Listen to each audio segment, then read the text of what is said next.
الحمدللہ رب العالمین والصلاة والسلام علی سید الانبیاء والمرسلین وعلی آلہ واصحابہ اجمعین اما بعد اعوذ باللہ من الشیطان الرجیم بسم اللہ الرحمن الرحیم وشاورہم فی الامر فاذا عزمت فتوکل علی اللہ ان اللہ یحب المتوکلین صدق اللہ العظیم اللہم صلی علی سیدنا و مولانا محمد معدن الجود والکرم وآلہ وصحبہ وبارک وسلم۔ حمد و صلوات کے بعد روحانی مسائل اور روحانی بیماریوں میں سے ایک بڑی بیماری ہے اعتماد خلق، مخلوق پر بھروسہ کرنا۔ اللہ تبارک و تعالیٰ نے رسول پاک صلی اللہ علیہ وسلم نے جو دین عطا فرمایا ہے ہمیں، اس دین میں اسباب اختیار کرنے کا حکم دیا گیا ہے، لیکن بھروسہ اسباب پر نہیں کیا جائے گا، بھروسہ مسبب الاسباب پر کیا جائے گا۔ اسباب اختیار ضرور کیے جائیں گے لیکن توکل اپنے رب کریم پر رکھا جائے گا۔ ہوتا یہ ہے کہ ہمارے ہاں بہت زیادہ اعتماد کر لیا جاتا ہے، بہت زیادہ امیدیں لوگوں سے وابستہ کر لی جاتی ہیں۔ اس کا نقصان پھر یہ ہوتا ہے کہ امیدیں چونکہ عام انسانوں سے وابستہ کی جاتی ہیں، وہ کمزور ہوتے ہیں، تو بہت ساری امیدیں ٹوٹتی ہیں۔ ان ٹوٹتی ہوئی امیدوں پر بہت سارے لوگ پریشان بھی ہوتے ہیں، شکوے بھی کرتے ہیں اور نقصان بھی اٹھاتے ہیں۔ خلق پر زیادہ اعتماد نہ کیا جائے، اعتماد تو خالق پر کیا جائے۔ کتنے ہی لوگ ہیں جو زمانے میں مایوسی کی گفتگو اس لیے کرتے ہیں کہ انہوں نے بہت سارے لیڈروں کے وعدوں پر یقین کر لیا تھا، ان کی لمبی اور زبردست تقریروں کو سچ مان لیا تھا، پھر ہوا یہ کہ ان کی جب امیدیں ٹوٹنے لگیں تو وہ لوگ پریشان ہونے لگے۔ اس لیے اسباب پر بھروسہ نہیں، یہ مسلمان کی شان ہے۔ جب اس کا یہ ذہن بن جائے، جب اس کو یہ بات نصیب ہو جائے کہ اس نے ہر حال میں بھروسہ اپنے رب کریم پر کرنا، پھر وہ طاقتور ہوتا ہے، پھر وہ مضبوط ہوتا ہے، پھر زندگی کی بہت ساری چیزوں کو وہ بڑی آسانی سے نبھا جاتا ہے، بہت ساری مشکلات سے وہ بڑے سکون کے ساتھ گزر جاتا ہے۔ اگر اللہ تعالیٰ پر بھروسہ ہو تو دشوار گزار گھاٹیوں پر بھی انسان وجد اور سرور کے ساتھ وقت طے کر جاتا ہے۔ قرآن مجید میں سورہ آل عمران میں اللہ تبارک و تعالیٰ نے نبی پاک علیہ السلام سے فرمایا وَشَاوِرْهُمْ فِي الْأَمْرِ، اور کاموں میں ان سے مشورہ لو، فَإِذَا عَزَمْتَ فَتَوَكَّلْ عَلَى اللَّهِ، لیکن جب پختہ ارادہ کر لو پھر اللہ پر بھروسہ کرو، پھر اپنے رب کریم پر اعتماد کرو۔ جب تمہارا ارادہ پختہ ہو جائے، مشورہ ضرور کریں صحابہ سے، لیکن جب ارادہ کر لیں پھر اللہ پر بھروسہ کریں، اس لیے کہ ان اللہ یحب المتوکلین۔ سبحان اللہ،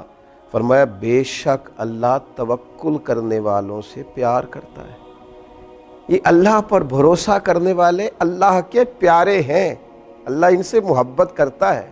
اللہ تبارک و تعالی ان لوگوں کو چاہتا ہے جو اللہ پر بھروسہ کرتے ہیں، جنہوں نے اپنی ساری چاہتوں کا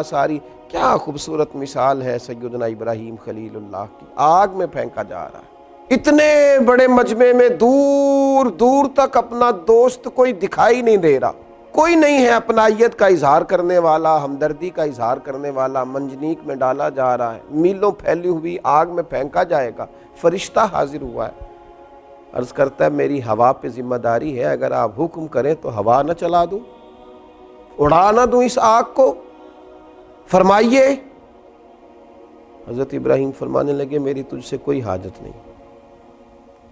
پھر بارش کے فرشتہ عرض گزار ہے حضور اگر اجازت ہو تو ایسا می برساؤں کہ یہ ساری آگ ٹھنڈی ہو جائے۔ فرمایا تجھ سے کوئی حاجت نہیں ہے۔ وَاتَّخَذَ اللَّهُ إِبْرَاهِيمَ خَلِيلًا، میری تو اس سے حاجت ہے جس نے مجھے خلیل بنایا ہے۔ میرا بھروسہ تو اپنے رب کریم پر ہے۔ اعتماد خلق چھوڑ دیا، اب آرزوؤں کا مسکن، محبتوں کا منبع، دعاؤں کی جگہ، ہر چیز اپنے رب کو مان لیا ہے۔ اب وہ جس حال میں رکھے گا اسی حال میں رہنا ہے، اب وہ جو عطا کرے گا اسی پر شاکر ہونا ہے، وہ جس آزمائش میں ڈالے گا اس پر صابر ہونا ہے، جس رستے چلائے گا خوشی سے چلنا ہے۔ بھروسہ اللہ پر،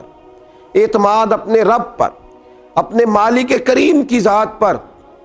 ساری توجہات اسی کے دیے ہوئے پر قناعت، اسی پر صبر، اسی کا شکر، اسی کے لیے دل کی ساری چاہتیں، اسی کی طرف انسان کا سارا رجوع۔ میرے نبی اکرم نور مجسم شفیع معظم صلی اللہ تعالیٰ علیہ وسلم نے جب اپنے صحابہ کے دلوں میں یہ بات پوری طرح ڈال لی تھی نا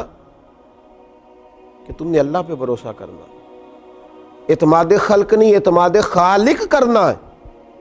تو اس کا لازمی نتیجہ یہ نکلا تھا کہ وہ 313 تلواریں لے کر نعرے لگاتے ہوئے بدر کی طرف بڑھ گئے تھے۔ دوسری طرف بھروسہ تھا تلواروں پر، نیزوں پر، برچھیوں پر، تعداد پر، یہاں بھروسہ تھا اللہ رسول پر۔ نتیجہ کیا نکلا؟ جن کا رب رسول پر بھروسہ تھا انہیں فتح نصیب ہو گئی، اور جو دنیا کے ظاہری اسباب پر بھروسہ کیے ہوئے تھے وہ خائب و خاسر ہو کر لوٹ گئے۔ اسباب سارے اختیار کیے جائیں گے، کوشش تمام اسباب کی جائے گی، لیکن سارے اختیار حاصل کر کے وہ جو میرے رسول پاک صلی اللہ تعالی علیہ وسلم نے صحابی سے کہا تھا نا کہ اونٹ کو پہلے باندھ لے، لیکن باندھنے کے بعد بھی بھروسہ اللہ پہ کرنا، یہ خیال رکھنا کہ اسے چور سے، ڈاکو سے، ہر چیز سے اس کی حفاظت اللہ تعالیٰ کرے، اسباب اختیار کریں، محنت کریں، جد و جہد کریں، لیکن لوگوں سے امیدیں رکھنی چھوڑ دیں۔ ہر وقت دوسروں پر یہ شکوہ کرنا کہ تو میرے حقوق ادا کر، تو میرا خیال کر، تو میری بات سن، تو میرے اوپر توجہ دے، تو میری باتوں میں دلچسپی کا اظہار لے، اسے چھوڑ دیں۔ اپنی توجہات کا مرکز رب رسول کو بنائیں، اللہ تبارک و تعالیٰ کی ذات والا صفات کے ساتھ دل لگائیں۔ میرے نبی اکرم صلی اللہ تعالیٰ علیہ وسلم نے فرمایا جو شخص اللہ پر بھروسہ کرتا ہے اور اسی کا ہو کے رہتا ہے، بھروسہ کرتا ہے اور رب ہی کا ہو کے رہتا ہے، فرمایا رب تعالیٰ اس کے ہر کام میں کفایت کرتا ہے اور اسے وہاں سے رزق دیتا ہے جہاں سے اس کا گمان بھی نہیں ہوتا۔ اور حضور فرماتے ہیں جو دنیا پر توکل کرے اور اسی کا ہو کے رہ جائے، پھر اللہ بھی اسے دنیا کے حوالے کر دیتا ہے، وہ دنیا ہی کا اسے کر دیتا ہے اللہ تعالیٰ، وہ دنیا ہی کا ہو جاتا ہے۔ جب اس نے اعتماد ہی مخلوق پہ کیا ہے، جب اس نے اعتماد ہی خلق پر کیا ہے، جب اس نے سارا کچھ بنا ہی لوگوں کو لیا ہے، جب اس نے اپنے تعلقات کو ہی سب کچھ سمجھا ہے، تو پھر اللہ تعالیٰ اسے دنیا کے سپرد کر دیتا ہے، اپنی ساری دعاؤں کو، اپنی ساری التجاؤں کو، اپنی ساری محبتوں کو، اپنی ساری دلچسپیوں کو، اپنے الفتوں کے سارے رنگوں کو اللہ رسول کی طرف موڑ دیں، اسی طرف اپنا سارا رخ کر لیں۔ جب کوئی رب کریم کا ہو جاتا ہے تو اللہ تبارک و تعالیٰ کبھی اپنے بندوں کو مایوس نہیں کرتا، وہ کبھی اپنے بندوں کو تنہا نہیں چھوڑتا، وہ کبھی اپنے بندوں کو دنیا کے سپرد نہیں کرتا، وہ کبھی اپنے بندوں کو رسوا نہیں کرتا، وہ کبھی اپنے بندوں کو کسی معاملے میں تنہا نہیں کرتا۔ اللہ سے جب کوئی بندہ دل لگا لیتا ہے تو پھر قرآن مجید کے ان لفظوں کو نہ بھولیے گا کہ اللہ تبارک و تعالیٰ نے کس محبت سے فرمایا کہ ان اللہ یحب المتوکلین، جو اللہ پہ بھروسہ کریں اللہ تو ان سے محبت کرتا ہے، اللہ تو ان سے پیار کرتا ہے۔ اللہ تبارک و تعالیٰ ہمارے دلوں میں صرف اپنی ہی محبت پیدا فرمائے، اپنی بارگاہ کا بھروسہ نصیب کرے۔ آخر دعوانا الحمدللہ۔